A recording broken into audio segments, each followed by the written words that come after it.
To discuss is retired Brigadier General John Teichert of the Air Force, who also happens to be running for the U.S. Senate seat from his state of Maryland. General, it's good to see you. Thank you for being with us tonight.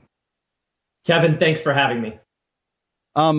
So my brother-in-law's active duty Navy right now, and I was just with him a week ago in the Lemoore area of California. In fact, I got to sit in the F-18 simulator for about 5 minutes, which was kind of cool. But last night was a serious mission, and we executed an attack inside of Syrian boundaries, and we did it without apology. First of all, do we know anything more about why these targets? And secondly, what is the rationale from the government or from the military, as best as you can determine at this hour, in terms of does this play into a larger Middle East strategy, specifically the conflict between Israel and Hamas?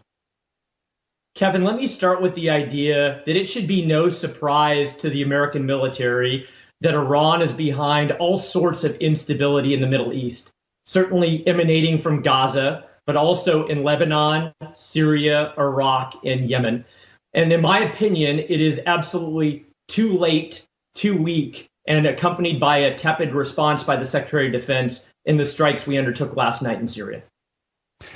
Why are you classifying the Secretary of Defense's response as tepid? I'm just curious from the inside brain of a military man. For the last 2 weeks, we have been struck 19 different times by groups from the Middle East that are Iranian aligned. And we decided to respond some 2 weeks later with a couple of strikes. We don't know a lot of the details about what was struck there in Syria, though no doubt they were areas that were Iranian aligned groups were either storing weapons or operating out of.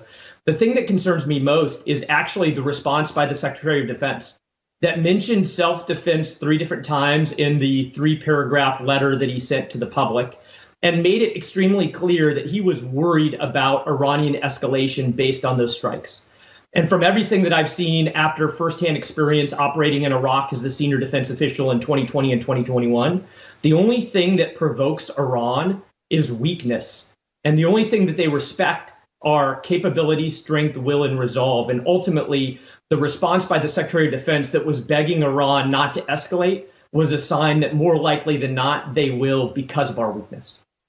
That is the consensus of military people that I've spoken to in the last 24 hours. And I want to follow it up with this observation. The night that we send those fighters in there, and to our knowledge, they were successful with their mission and took out targets that were probably of use.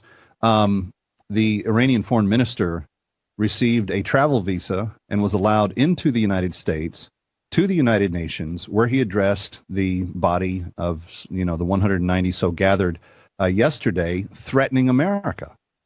I don't know that was reported widely on our news stations here in the States, but certainly made social media, and his language could not have been more definitive.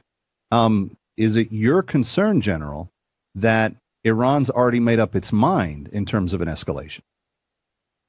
Kevin, I don't think they've made up their mind, but what they have made up their mind with is our weakness has been a strength to them for the last 2.5 years. I was there during the transition between the Trump administration and the Biden administration there in Baghdad, Iraq. And the environment there amongst the Iranian aligned groups was that they were salivating at the thought of American weakness. And the idea that for the last 2.5 years, we've been begging Iran to return to the nuclear deal. We made that 5 prisoner for 5 prisoner plus $6 billion trade a few weeks ago. And now it's taken us this long to respond to 21 Americans who have been injured and 1 who has died as a result of Iranian attacks. My concern is that the longer we show weakness, the more likely it is we'll continue to see attacks against Americans. Accompanying those incidents yesterday, Vladimir Putin made it clear that he is inviting Hamas and Iran to come to Moscow for talks. He's caging it in language that is saying, I want to help, de-escalate the situation, but I don't think there's any person alive that believes that that is the way that discussion is going to go. You have people openly now, I've been saying it on the air for months, but you have people now openly saying that there's an obvious nexus forming between Russia, China, Iran, and North Korea. Do you agree with that? And is there a larger game that we need to keep our eye on in terms of these peripheral movements around what is right now restricted to mostly Hamas and Israel? Kevin, I agree with the nexus with respect to their desire to exploit American weakness. All of the regimes that you mentioned, North Korea, Iran, China, and Russia, thirst on American weakness in order to allow them to achieve their objectives in the world. And I think right now they see American weakness playing out on the world stage, and they're working together to take advantage of this limited opportunity in order for them to achieve their malign objectives all across the planet. Last question, and this goes away from that top line story, but I have had a lot of frustration. As I mentioned, I have a forward active duty brother-in-law who is serving and is about to be deployed and will have, a number of men under his watch. There's been great dissatisfaction with the new emphasis that has gone on in military training. Not everyone's open to talking about it, but if you catch them in a candid moment away from a camera, they will tell you candidly, militaries are designed to break things and kill people and win wars. And what we have done over the last 3 years is talk about pronouns, sensitivity, and feelings. If you are elected to the U.S. Senate, General Teichert, what is your approach going to be to Congress in terms of how our military conducts itself? Kevin, that we need immediately leaders within the U.S. government to reverse our impotence on the world stage. And frankly, our distraction from the mission has allowed those regimes that we talked about earlier to seize upon our weakness. And my concern is if we don't get back to a unilateral focus on the mission of the United States military, then we won't be able to recruit.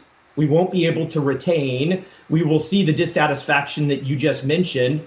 And ultimately, we've got amazing American military men and women all over the globe, and they're just thirsting to serve their country and to focus on the mission. And we see so many problems with recruiting and retention and our ability to achieve the mission anytime we take our eye off the ball. And Congress has a role in snapping back the administration to a focus on the mission and nothing else. If people want to know more about your candidacy, where do they go? And what is your number one issue that you're talking about on the trail these days?